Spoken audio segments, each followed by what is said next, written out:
Shalom, salam damai sejahtera dalam kasih Tuhan.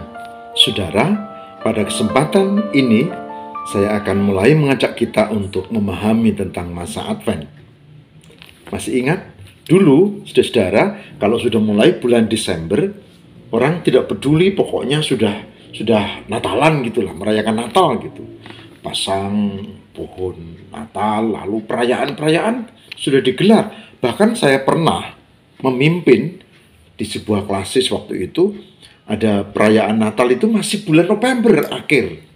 Nah, luar biasa bukan? Jadi orang tidak mengenal Advent.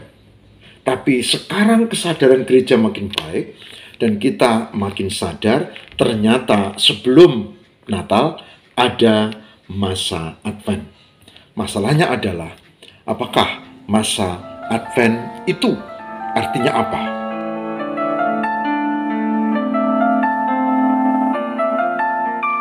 Nah, saudara, Advent berasal dari kata Adventus yang berarti kedatangan.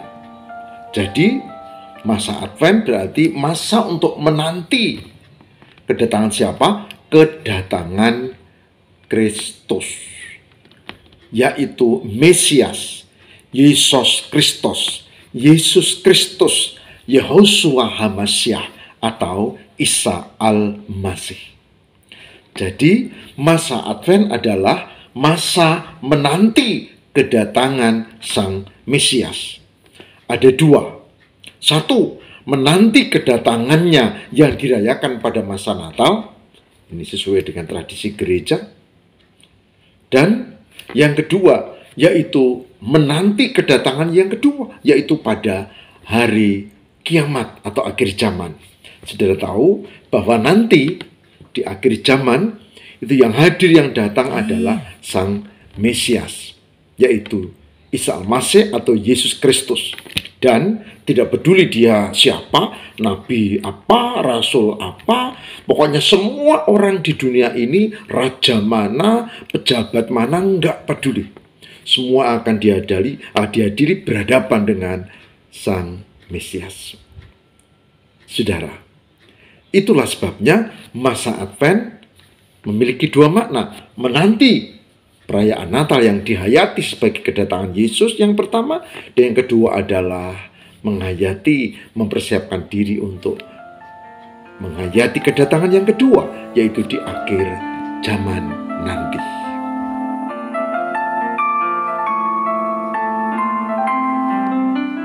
Nah, saudara, menghitungnya tidak sulit. Biasanya sudah diatur oleh kalender gerejawi, yaitu Advent pertama itu jatuh pada minggu antara tanggal 30 November sampai dengan 3 Desember. Dan Advent pertama, masa Advent ada 4 minggu. Advent 1, Advent 2, Advent 3, Advent 4, kemudian baru 25 Desember Natal. Itu urutannya begitu. Dan pada masa ini, biasanya dalam ibadah dipasang 4 lilin.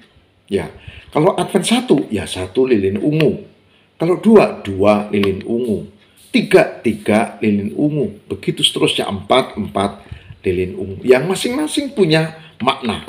Tidak sekedar simbol, punya makna. Maknanya, kalau lilin yang pertama itu terkait dengan harapan. Kenapa harapan? Ya, karena iman kita di dalam Tuhan itu iman yang penuh pengharapan. Bahwa kita sadar Sang Mesias menolong kita, Sang Mesias akan memberkati kita, menyelamatkan kita. Harapan. Ya. Dan lilin ungu yang kedua ini terkait dengan kesetiaan dan cinta. Karena apa? Di dalam iman Kristen, keselamatan itu tidak karena kita, pertama-tama karena Tuhan, cinta Tuhan, kesetiaan Tuhan untuk menolong umatnya. Maka kita tidak boleh jumawa, sombong ya, karena semua adalah anugerah Tuhan. Lalu yang ketiga, ini lilin ungu yang ketiga. Kadang ada juga yang menjadi merah jambu gitu ya. Itu maknanya adalah sukacita. Sukacita. Kenapa? Karena yang tadi harapan, lalu Tuhan menjawab, kita harus jawab dengan sukacita. Sukacita. Sukacita karena kita yakin bahwa Tuhan menolong, memberkati, menyelamatkan kita. Kita sambut kedatangan Natal yang pertama, dan kedatangan yang kedua itu dengan sukacita. Nah, kemudian lilin yang keempat, jadi ke satu tadi tentang harapan, yang kedua tadi tentang cinta, ya. Yang ketiga sukacita, maka yang keempat adalah tentang perdamaian atau damai sejahtera, perdamaian, damai sejahtera. Kenapa? Karena kita sadar bahwa Tuhan memberkati kita dengan damai sejahtera. Nah, luar biasa, ini 4 makna. Setelah itu kita memasuki masa yang disebut dengan masa Natal.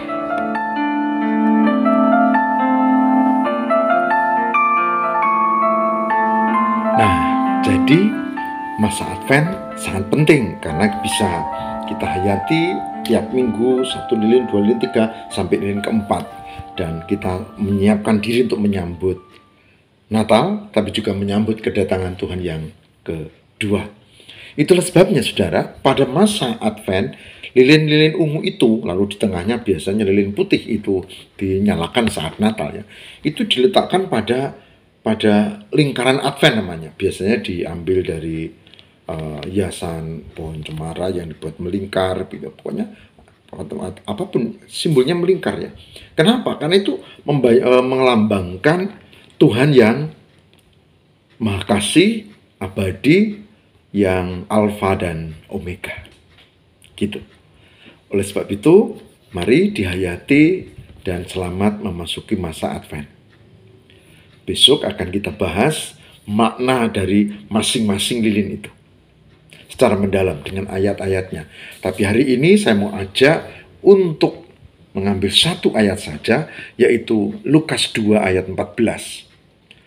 Kemuliaan bagi Allah di tempat yang maha tinggi, dan damai sejahtera di bumi di antara manusia yang berkenan kepadanya.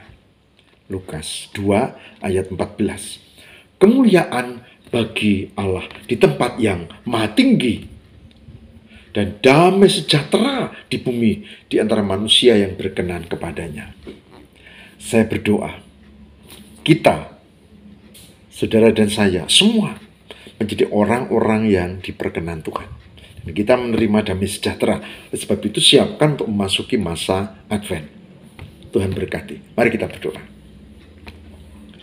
Tuhan berkatilah supaya kami mampu untuk mempersiapkan diri menjelang Natal ini dengan masa-masa Advent 1, kedua, ketiga, dan keempat, sehingga kami menata diri sesuai dengan makna masing-masing minggu Advent 1 sampai dengan 4. Berkatilah kami sehingga kami menghayati dan diberkati sebagai yang diperkenan Tuhan. Demi Kristus pengantara kami, haleluya.